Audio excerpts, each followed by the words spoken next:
believe that by doing this and trying to spread the word, that you'll be rewarded? Yeah, exactly. That you'll be rewarded more in Jannah, or are you doing this because you genuinely want to save me? It's both. Why can't it be both? Why does it have to be mutually exclusive, isn't it? It can be good because I want good for people, and it can be that Allah is rewarding me because I want good for people. Okay. So wouldn't it make sense if you want good for people that Allah rewards you for wanting good for people? Yeah. So it's not mutually exclusive.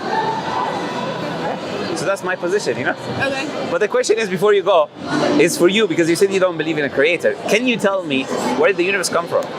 The universe? Yes. The Big Bang. The Big Bang. Do you know what the Big Bang is? Yeah, like an implosion. No. Big Bang is a energy and matter compressed into a singularity that expanded very quickly. Okay? Now where did the energy and matter come from? It was already existing in the universe. No, there was no universe at that time. Well, it was already existing. From where? How?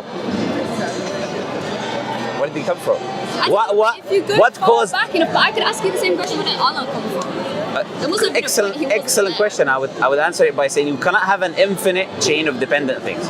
Meaning, you cannot have someone that created Allah, because you will ask the same question: who created Allah? And then you will ask who created Allah? And if we have an infinite chain of dependent things, we wouldn't exist today. But the fact that we exist, it means that there's something eternal always existing that is there. And we say that's what we refer to as Allah. So it's very easy to answer your question. And now, can you answer my question about the energy and matter and how did they expand by themselves and where did they come from? No, because I'm not a scientist. Okay, so I want you to think, even scientists don't have an answer to that question. They're not going to help you there, right? Because whatever was before the Big Bang is outside the realm of science.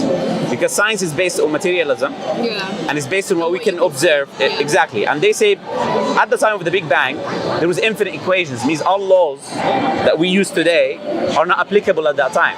Therefore, we cannot understand what was going on. So they admit that they do not know what was happening at the time of the Big Bang or before it. Now, but we know that energy and matter is not a conscious entity that moves by itself, right or wrong? Atoms do not move by themselves. Therefore, they would require a cause. First, for them to exist, number one. Number two, for them to expand, for us to have the universe that we have. And imagine this, it just happened and we have this magnificent universe of galaxies and stars and orbits for each planet, electromagnetic waves, gravity that works precisely, allowing Earth to exist. Oh, it just happened, right? It just happened to be spot on. That's crazy. Okay, so we're saying which one is the rational conclusion? To claim that, I don't know, it just happened, or to, no, I'm not claim... saying I don't know, it just happened. I'm saying Why are you saying science happened. To me, it's not rational to say Science is not... there's a guy inside this guy and he's going... We don't say there's a guy. That there. We don't say there's a guy though. Whatever, like, you know what I mean? That's Christianity. We say we say there is a higher entity, a higher power. But to me, Allah. that's not rational. Why? Why would I believe in something I've never seen or heard or felt? Do you have a brain? Do you have a brain?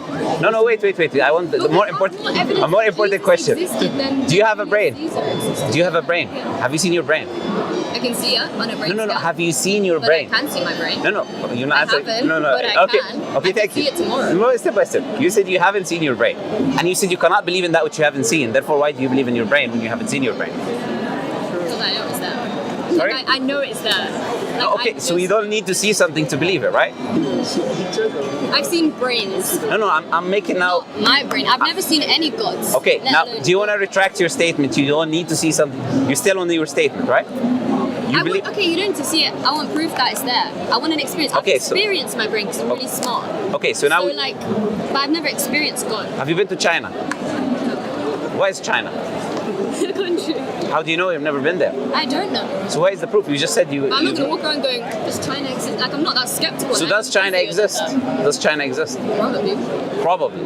Why? But you have no evidence for it. I know Chinese people. Okay.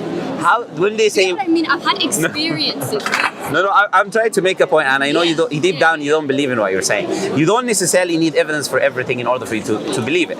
You do not have conclusive evidence the Earth is round, but you still believe the Earth is round. You do not have conclusive evidence that your doctor, when you go to, have you been to the NHS? Yeah. Okay. When they tell you take this medicine, do you take the medicine or do you ask him to show you his certificate of qualification when he went there and he studied? What do you do? Like take it. Okay. Why? You don't have evidence that he's a reliable doctor or that the evidence is good. The evidence is that he sat in the chair. Do you get what I'm saying? So maybe it's not direct evidence, but it's... You sat on a chair. Sorry? He sat in a chair in a doctor's office. He's not going to be there. So it's testimony. is the testimony of the government, of the council, that this is a reliable person who was able. Okay, so testimony is a valid source of knowledge. You didn't need to see it. So I take your testimony as a valid source of knowledge. So now we agree. You don't necessarily need to see something, but testimony is another valid source. I'm just trying to make you understand. Not necessarily need to see it, but I would like to have an experience with something before I commit to it. Yeah, no, we're not talking about committing. I'm just. I'm stood here with a Quran in my hand. I have one at home, and I have a Muslim boyfriend. I'm very open to the possibility of it existing. Yeah. I'm not fully there. Yeah, no. I'm just trying to make you understand that how your worldview is irrational, right? Because unfortunately, a lot of people, they are agnostic or atheists, and they come to a Muslim or a religious person, and they think they have a higher intellectual grounds in which they can now question that Muslim is what, and they have no basis for nothing, you know, no basis for morality, no explanation for how the universe exists, right? No explanations for different sources of knowledge. So if this is your position, then you need to reflect it. If I were in your position, I would be thinking, why am I believing what I believe? Why am I in a position where nothing makes sense, nothing has no meaning? So I would say the universe, now to answer the question that you made, I would say the universe is evidence that the creator exists. Can you create a universe? Can you create a universe? Not on this scale. Okay, so what do you need to create a universe on the scale? What attributes do you need? I don't think you would need attributes.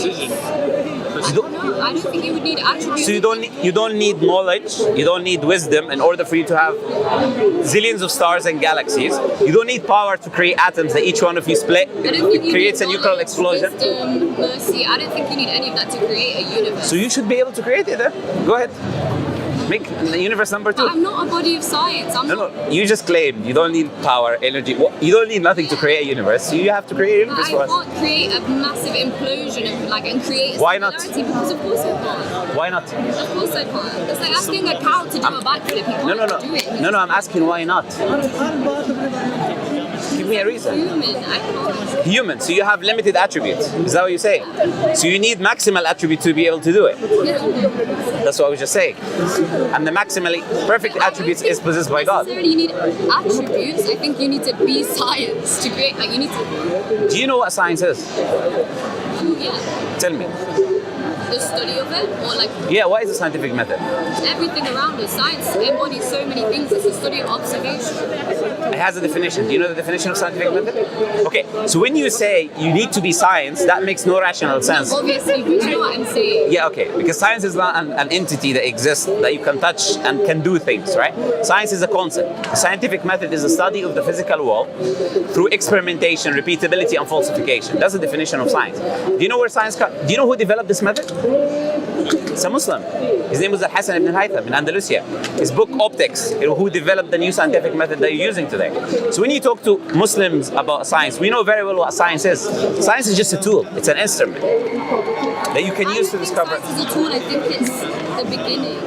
Beginning of what? I don't think science is an observation. I think science is both an observation 2 minutes and ago the you thing said itself. it. 2 minutes ago you said it's an observation. It's an observation, but it's also the thing itself. It's the operation that's going on, and then the observation. So in science, you have the things happening, and you also have the observation. Then after that, you have results, you have classifications, you have like. Where is in science? Where can I see that science? What's going on inside of it? Where is that science where I can see what's going on inside? We can see science all the time. What is that? Tell me. So you can see observations, repeatability, and falsification. We can see things happening. We see all the time. We see chemical reactions. So me drinking water is science, yeah? Happening. Me drinking water is science. There's science involved in the process. Right now we're doing science. Of course. Okay. How is everything not science? Are we not atoms? Can you tell me? Okay. As we speak. Are you a scientist? Are there not sound waves going from here to there? Let me ask you a question. Are you a scientist? No. Okay. Can you bring one scientist who defines science as everything, please? Go ahead. Who defines science as everything? Your definition, basically, that everything is science. Which scientist on earth defines science to be everything? I don't know. I don't care what anyone else is. I'm saying it. Well, you're not a scientist. And? So what basis are you defining science? Because I can still talk about something without being qualified in it. No, you're defining it. It's different. So if I was a scientist, would you have accepted my answer? No, I will ask you, where is your qualification? On what basis did you come to that conclusion? There is an agreed upon definition that I just gave you. Yeah. That science is the study of the physical world. We have to study things which are material. For example, science. We don't have to study things that are material in science, though. So what do we study in Things science? that are tangible, things that we can touch. Sorry? Things that are tangible, things that we Yes, can that's touch. what material means. But science, Yeah, so if that's what you mean by material, that's not true, because science, we don't have to just only study material things. We don't only have to study tangible things. We can study things that we can't touch all the time, like string theory. Okay. Is string theory based on what's going on in the cosmos, which is matter? Yeah. Okay, But it's so it's not matter. tangible, it's not material. No, it is. The universe is all atoms, matter, It's physical. not material. I said, by material, do you mean tangible? Do you mean can touch? And you said yes. Yes, and the universe is that. It's atoms. Can't touch it though. Can't touch it. Okay, look, I'm just gonna honestly look. What I would recommend you actually just like think about what you I'm spoke of. open to it completely. No, it's okay, but like, with all due respect, you said your name is Brooke, right? You are speaking about things without knowledge, with all due respect. And I understand, because I'm questioning you on things on the spot. You've not before researched them, you're not aware of them. But I wouldn't say making things up is the way to go, right? The way to go is to maybe humble ourselves and say, I do not know. I need to investigate, I need to look into this more, and I need to come to a conclusion, right? Not to make up things as I go, make up definitions and make up my own answers to questions which are incorrect, right? All I'm saying is this, right? Think about your own personal existence and how this magnificent universe, which requires maximally perfect attributes, as you agreed with me, came into existence. You agree? I don't think so. I think the Big Bang was an accident. I don't believe you need maximally perfect attributes to create But how? it. Where did the I don't accident? think it is perfect. I think it's a cock of shit. Where did the accident come from? Huh? Where did the accident come from? Where did the energy and matter come from? How did they start Whatever moving? was there before. What was there before? But I could say to you, where did Allah come from? Do you get what I'm saying? What I can see now is we're going in a circle, because I did Yeah. address that question before, isn't it? Okay, look, think about what I said. Okay. And, I'm not trying just to put you on the spot. I'm trying to make you think, right? Because you were in a position more, when you were talking to my brother, you were in a position more of thinking that you require justifications, but you have things to justify as well from your position, right? There's a lot. I think our position is the most rational position that could exist. Any theist position is a rational position, right? The atheist position is the irrational position, because it rejects this magnificent amount of evidence around you, the existence of the universe, your self's existence, which is a sign of existence of a creator, right? So all I'm saying is just think about what I said, read the Quran, and if you've got questions, welcome to come back, No problem. Thank you. Nice talking to you guys, yeah? so much. Jazakallah khair, no problem. Assalamu alaikum.